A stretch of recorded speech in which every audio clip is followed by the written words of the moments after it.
اگلے حصے میں رسول اللہ صلی اللہ علیہ وآلہ وسلم نے کہا، پس آئے گا قوم پر یعنی لوگوں پر، پس انہیں دعوت دے گا یعنی کہ مجھے اپنا رب بناؤ، انسان کی انہی خلق کردہ طرح طرح کی اشیاء سے اپنی ضروریات پوری کرو، ان سے اپنی حاجات پوری کرو، انہی پر توکل کرو، اپنے تمام کاموں کے لیے، اپنے ہر عمل کے لیے انہی مشینوں پر، انہی ایجادات پر، انہی اشیاء پر انحصار کرو۔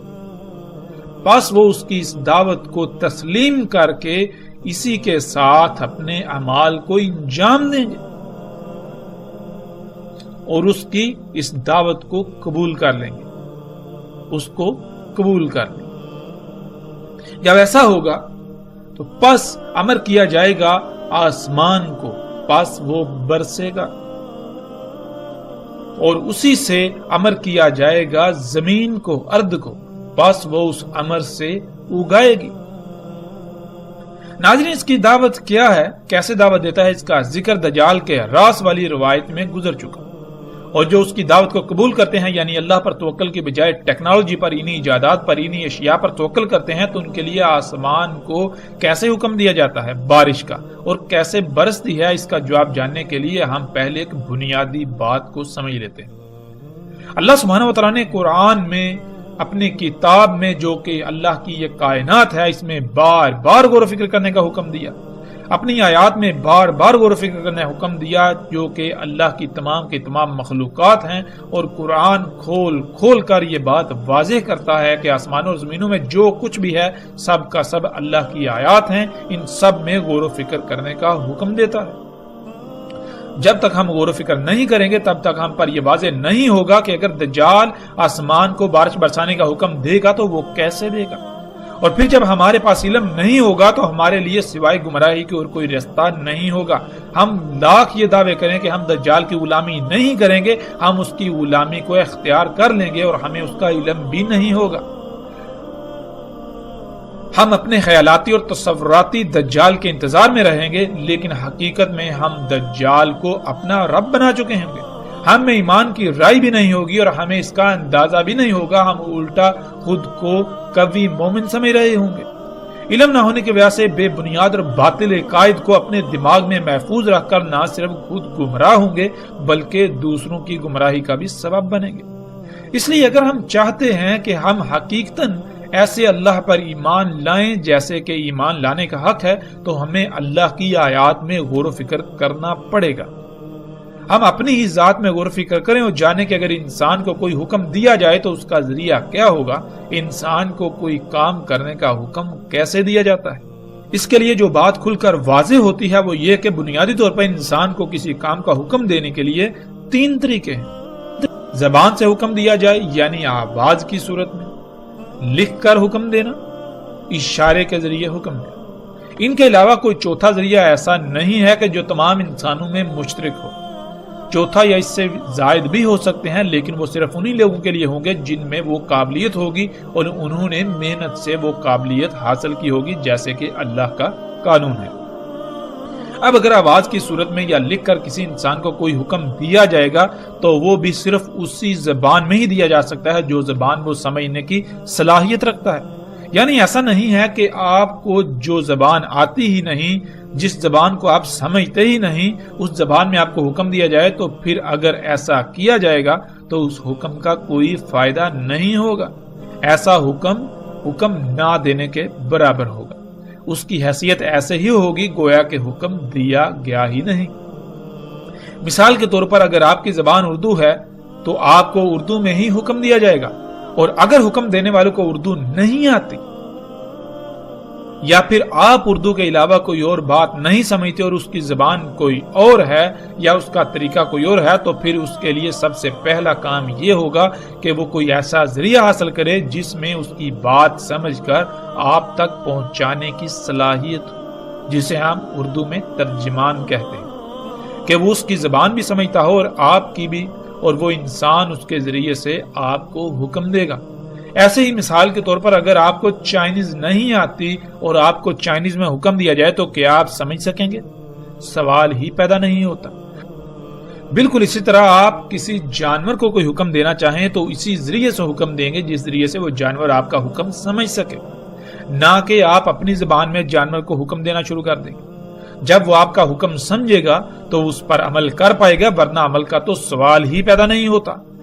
ایسا ہرگز نہیں ہے کہ آپ اپنی زبان سے کسی جانور کو کچھ کہیں تو وہ فوری اس پر عمل کرے گا، نہیں، بلکہ جو بھی جانور ہے وہ جس طرح حکم سمجھنے کی صلاحیت رکھتا ہے اسی طریقے سے اسے حکم دیا جائے گا۔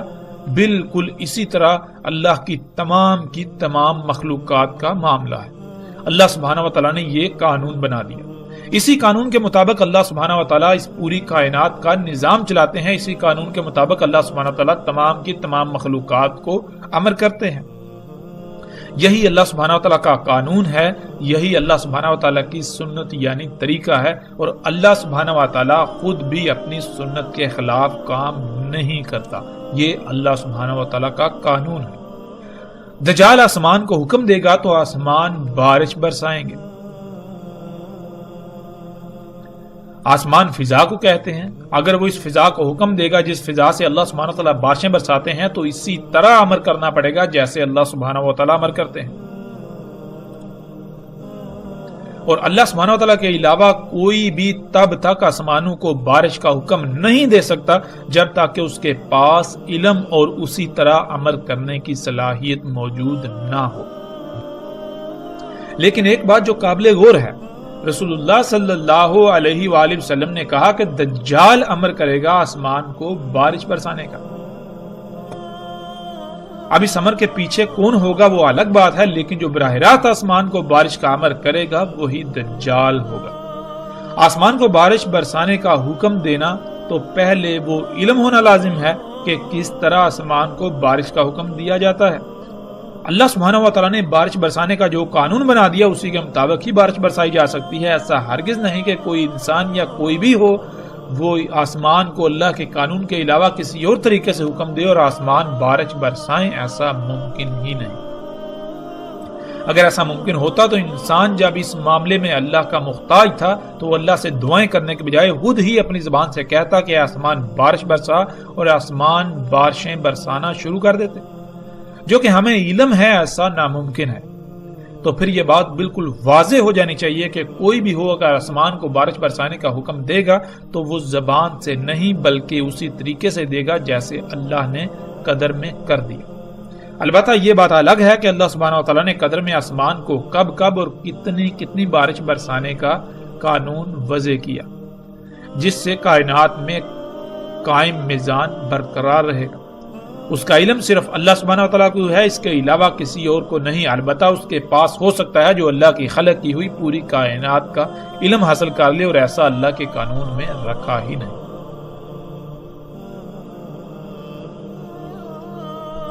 اب اللہ کے علاوہ جو کوئی بھی یہ صلاحیت حاصل کر لے گا جس سے بارشیں برسائی جا سکتی ہیں، تو جب وہ اپنی مرضی سے آسمان کو جب چاہے بارش برسانے کا حکم دے گا، امر کرے گا، تو اس سے ایسا قطعاً نہیں کہ کائنات میں کوئی خرابی نہ ہو۔ کائنات میں قائم توازن بگڑ جائے گا۔ آسمانوں میں جو اللہ سبحانہ وتعالی نے میزان قائم کیا، جو زمین میں میزان قائم کیا، وہ بگڑ جائے گا۔ بادلوں کا نظام درہم برہم ہو جائے گا، آب و ہوا کا نظام درہم برہم ہو جائے گا، موسموں کا نظام بگڑ جائے گا۔ پھر طوفان، آندیاں، بغیر وقت کے بارشیں اور موسموں میں غیر معمولی تغیر و تبدل واقع ہوگا۔ آج آسمان کو حکم دیا جا رہا ہے اور بارشیں برسائی جا رہی ہیں، اور یہ کیسے ممکن ہوا؟ اور کون ہے جو آسمان کو بارشیں برسانے کا حکم دیتا ہے؟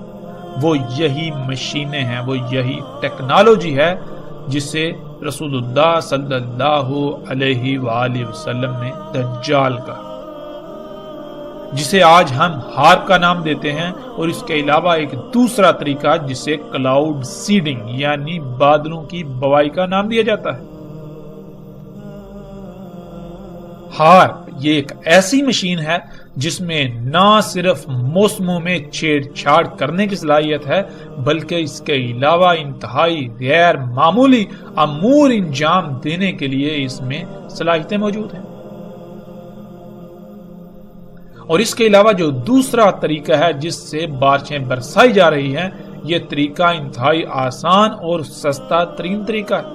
یہ 3 اشیاء یعنی سلور آیوڈائڈ، نمک، ڈرائی آئس یعنی جمی ہوئی کاربن ڈائی آکسائڈ گیس کے مرکب کو بذریعہ پمپوں یا جہاز سے فضا میں بلندی پر بادلوں کے مقام پر چھڑکا جاتا ہے، جس سے اس جگہ پر درجہ حرارت اتنا کم ہو جاتا ہے کہ وہاں بخارات پانی میں تبدیل ہو جاتے ہیں۔ سلور آیوڈائڈ اور نمک ان ٹھنڈے بخارات کو ایک دوسرے سے ملاتے ہیں جن سے قطرہ وجود میں آتا ہے اور زمین اسے اپنی طرف کھینچ لیتی ہے۔ یوں آج پوری دنیا میں بارشیں برسائی جا رہی ہیں۔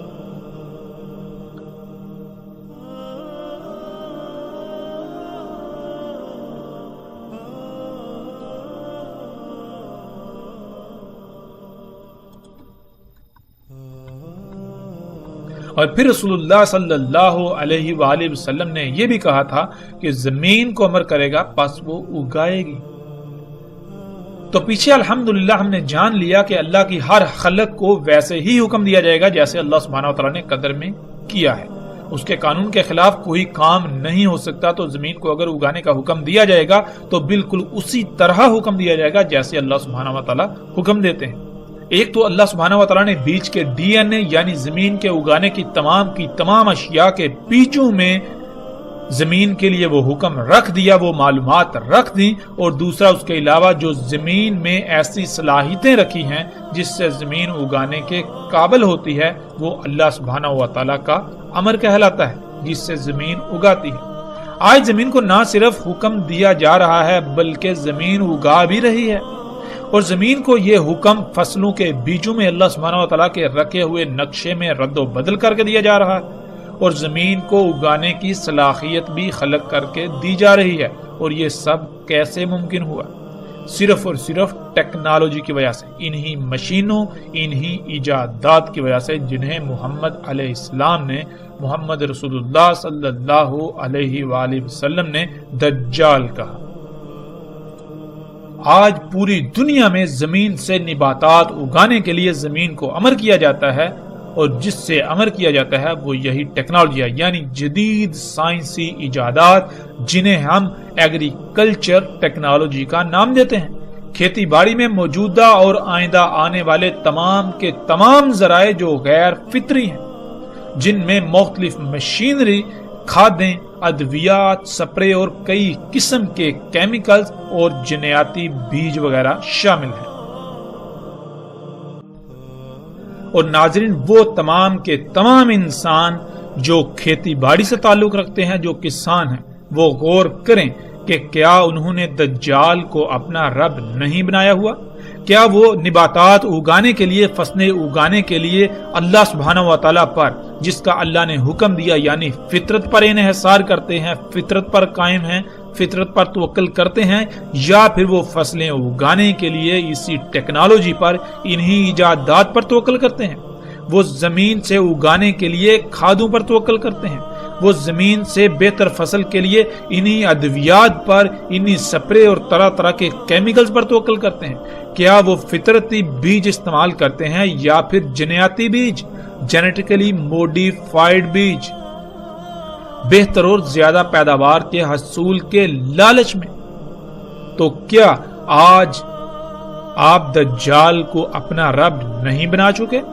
اور یہ دعوت آپ کو کس نے دی؟ دجال کے اسی راز نے جو دن رات، یعنی میڈیا جو دن رات آپ کے بالکل سامنے سے آپ کو اپنی طرف کھینچتا ہے، دجال کو اپنا رب بنانے کی دعوت دیتا ہے۔